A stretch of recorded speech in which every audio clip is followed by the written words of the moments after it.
تاکہ ان دونوں کی شرمگاہیں جو ایک دوسرے سے پوشیدہ تھی وہ بے پردہ ہو جائیں۔ پیارے دوستو، روایات میں آتا ہے کہ حضرت آدم علیہ السلام اور اماں حوا رضی اللہ تعالی عنہا کا لباس جنتی لباس تھا اور ان دونوں کے سروں پر تاج بھی تھا، اور ایک دوسری روایات کے مطابق حضرت آدم علیہ السلام اور اماں حوا رضی اللہ تعالی عنہا کا لباس جنتی درختوں کے پتے تھے جن سے ان کا ستر ایک دوسرے سے پوشیدہ تھا۔ اب شیطان روز ان دونوں کے دلوں میں یہ وسوسہ ڈالتا کہ وہ شجرہ ممنوعہ کے قریب جائیں اور جس پھل سے اللہ تبارک و تعالیٰ نے ان دونوں کو منع کیا ہے وہ پھل کھائیں۔ چنانچہ شیطان نے ایک دن حضرت آدم علیہ السلام اور اماں حوا رضی اللہ تعالی عنہا سے کہنے لگا کہ تمہارے رب نے تم دونوں کو اس درخت کے پھل کھانے سے اس لیے منع کیا ہے کہ کہیں تم لوگ یہ پھل کھا کر ہمیشہ ہمیشہ کے لیے زندہ رہنے والے نہ بن جاؤ، یا کہیں تم لوگ فرشتے نہ بن جاؤ۔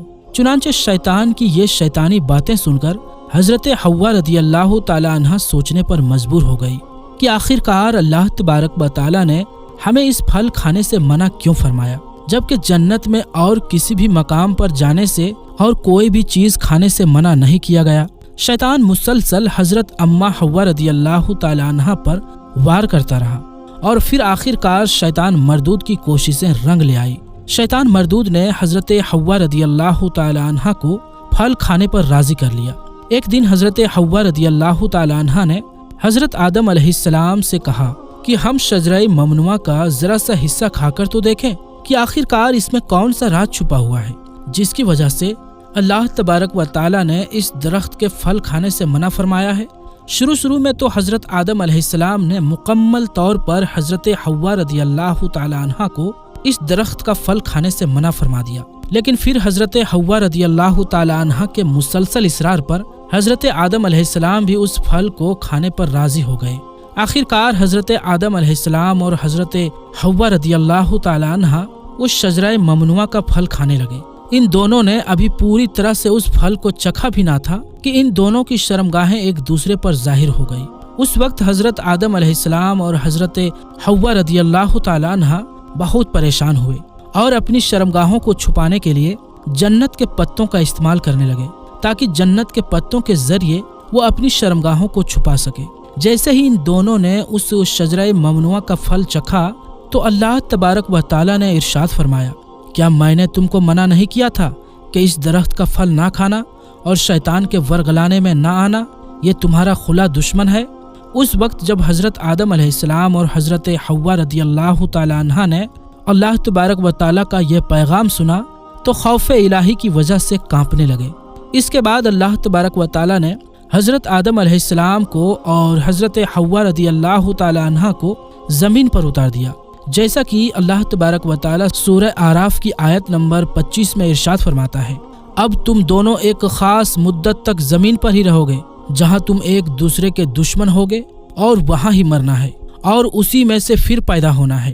پیارے دوستوں، روایات میں آتا ہے کہ حضرت آدم علیہ السلام کو ہند میں اتارا گیا جبکہ حضرت حوا رضی اللہ تعالی عنہا کو جدہ میں اتارا گیا۔ جیسے ہی یہ دونوں زمین پر تشریف لائے تو ایک دوسرے کو ڈھونڈنے لگے لیکن ایک دوسرے کو تلاش نہ کر پائے۔ روایات میں آتا ہے کہ جب حضرت آدم علیہ السلام جنت سے زمین پر تشریف لائے تو آپ کے پاس حجر اسود اور جنت کے پتے بھی تھے جن کو انہوں نے زمین پر پھیلا دیا۔ حضرت ابن عباس رضی اللہ تعالی عنہ سے مروی ہے کہ حضرت جبرائیل علیہ السلام حضرت آدم علیہ السلام کے پاس تشریف لائے اور گندم کے 7 دانے اپنے ساتھ لے کر آئے۔ حضرت جبرائیل علیہ السلام نے اس گندم کے دانوں کو حضرت آدم علیہ السلام کو دے دیا تو حضرت آدم علیہ السلام پوچھنے لگے کہ یہ کیا ہے؟ تو حضرت جبرائیل علیہ السلام نے عرض کیا، یہ اس درخت کا پھل ہے جس سے آپ کو روکا گیا تھا لیکن آپ نے تناول فرما لیا۔ تو اس وقت حضرت آدم علیہ السلام نے فرمایا کہ اب میں اس کا کیا کروں؟ تو حضرت جبرائیل علیہ السلام نے عرض کی کہ ان دانوں کو زمین میں بو دیجئے۔ حضرت علامہ ابن قصیر لکھتے ہیں کہ حضرت آدم علیہ السلام سے جو خطا ہوئی تو حضرت آدم علیہ السلام اس خطا کی معافی کے لیے اللہ تبارک و تعالیٰ کی بارگاہ میں ایک لمبے وقت تک روتے رہے اور اللہ تبارک و تعالیٰ سے معافی مانگتے رہے۔ چنانچہ ایک دن اللہ تبارک و تعالیٰ کو حضرت آدم علیہ السلام کی گریہ زاری پر رحم آیا تو اللہ تبارک و تعالیٰ نے حضرت جبرائیل علیہ السلام کو حضرت آدم علیہ السلام کی طرف بھیجا کہ جاؤ اور حضرت آدم علیہ السلام کو معافی کی خوشخبری دے دو۔ جب حضرت جبرائیل علیہ السلام نے آ کر حضرت آدم علیہ السلام کو اللہ تبارک و تعالیٰ کا یہ پیغام پہنچایا کہ اللہ تبارک و تعالیٰ نے آپ کی خطا کو معاف فرما دیا ہے، تو حضرت آدم علیہ السلام بہت زیادہ خوش ہوئے اور اللہ تبارک و تعالیٰ کی بارگاہ میں سجدہ شکر ادا کرنے لگے۔ پھر اس کے بعد حضرت آدم علیہ السلام کو لے کر حضرت جبرائیل علیہ السلام مکہ مکرمہ میں آئے، جہاں پر حضرت آدم علیہ السلام نے کعبہ شریف کی بنیاد رکھی اور حجر اسود کو کعبہ کی دیوار میں نصب کیا۔ پھر اس کے بعد حضرت آدم علیہ السلام نے کعبہ کے ارد گرد طواف فرمایا۔ جب آپ طواف سے فارغ ہوئے تو حضرت جبرائیل علیہ السلام حضرت آدم علیہ السلام کو جبل عرفات کی طرف لے گئے۔ وہاں پر آپ کی ملاقات حضرت حوا رضی اللہ تعالی عنہا سے ہوئی، لیکن لمبے وقت کی جدائی کی وجہ سے اور جسمانی بناوٹ کے تبدیلی کی وجہ سے آپ ایک دوسرے کو پہچان نہ سکے۔ پھر حضرت جبرائیل علیہ السلام نے ان دونوں کا تعارف کروایا۔ اس وقت آپ دونوں بہت خوش ہوئے۔ پیارے دوستو، یہی وہ وقت تھا جب دنیا کی سب سے پہلی عورت کو حیض آیا۔ پھر اس کے بعد اللہ تبارک و تعالیٰ کے حکم سے حضرت آدم علیہ السلام اور حضرت حوا رضی اللہ تعالی عنہا کی قصیر اولاد ہوئی۔